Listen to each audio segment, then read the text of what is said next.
This testimonial is brought to you by #Score Marketing Division Sufi Guidance Shah Channel. जी आपने मुझे शाह जी आपने मुझे 3 दिन का कहा था कि 3 दिन के बाद दोबारा आप मुझे बताना। चारकुल की स्ट्रीम सुन रही थी मैं सुबह शाम।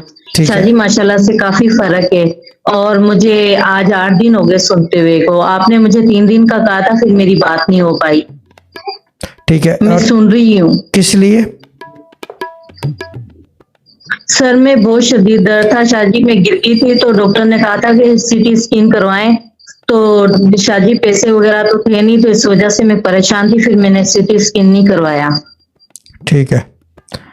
Process is proven method works, इसका मतलब चारकुल चलती है। And I want to see someone के जिसका माइग्रेन हो वो ले तो बात है। ठीक है बाजी, ये कंटिन्यू रखें अभी फिलहाल, जब तक बिल्कुल शिफा ना हो फिर बंद कर दिएगा इसको।